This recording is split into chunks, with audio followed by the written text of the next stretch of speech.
Indonesia Barat di tol BSD, tol Serpong. Setelah gerbang tol Pondok Aren. Nah, di sini ada mobil Mitsubishi Pajero merah.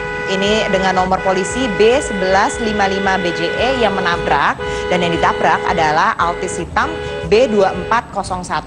Sementara ada korbannya nih, korbannya saat ini sedang dirawat di rumah sakit karena pada saat itu korban yang merupakan supir dari Altis ini sedang melipir, kemudian sedang turun untuk buang air dan akhirnya ketabrak karena oleng. Ada Pajeronya itu menabrak Altis dan akhirnya Altisnya menabrak si sang korban.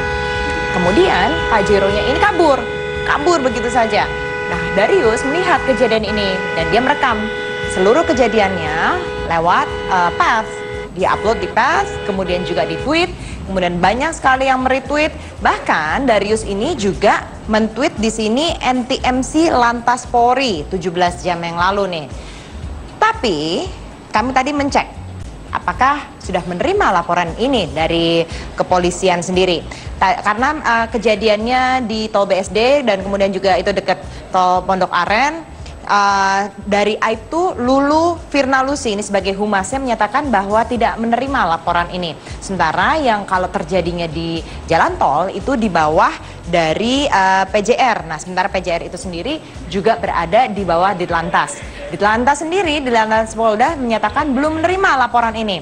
Kalau Ditlantas Polda biasanya kalau kita langsung tweet NTMC Polda Metro, di mana warga Jakarta banyak sekali yang menjadi followernya NTMC Polda Metro, pasti direspon. NTMC Lantas Polri pun juga cepat untuk merespon, tapi ternyata sampai saat ini pun mereka belum menerima kasus ini. Oke, kita lihat ini banyak sekali responnya ya, Oh, kita lihat tweet Dariusnya dulu seperti apa, karena Darius tadinya kan memang saya katakan tadi upload di Path, kemudian juga disebarkan lewat Twitternya dan meminta para followernya untuk menyebarkan kasus ini. Kemudian juga dia ada foto-fotonya dan ada videonya. Darius sendiri pun tadi kita juga mencoba menghubungi untuk memberikan kesaksiannya, tapi dia katakan sudah dilimpahkan ke polisi.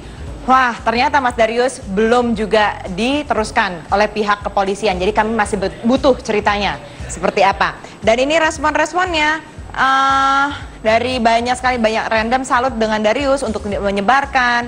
Kemudian juga ada yang minta apa lagi nih untuk responnya? Ada yang karena sudah naik juga di pemberitaan online, dan juga mereka akhirnya mengecam tindakan dari yang menabrak tersebut. Kalau kita lihat di sini, sebenarnya kalau tabrak lari itu tuh ada nggak ada hukumannya? Tentu saja ada di Undang-Undang Lalu Lintas di pasal 312 Undang-Undang nomor 22 tahun 2009 tentang lalu lintas dan angkutan jalan, di mana setiap orang yang mengemudikan kendaraan bermotor yang terlibat kecelakaan lalu lintas dengan sengaja tidak menghentikan kendaraannya, tidak memberikan pertolongan dan tidak melaporkan kecelakaan kepada kepolisian akan dituntut paling lama 3 tahun, denda paling banyak 75 juta rupiah. Oke, sekarang ceritanya sudah menyebar di sosial media, sudah kami bahas. Jadi yang tabrak lari, mudah-mudahan polisi harus bisa mengusut karena nomor polisinya pun sudah jelas. Kita akan tunggu apakah ada perkembangan terkini terkait dengan kasus ini. Sampai sekarang korban juga masih dirawat seperti yang tadi sudah saya informasikan. Oke, kita akan kembali ini dengan informasi. Anda masih ingat dengan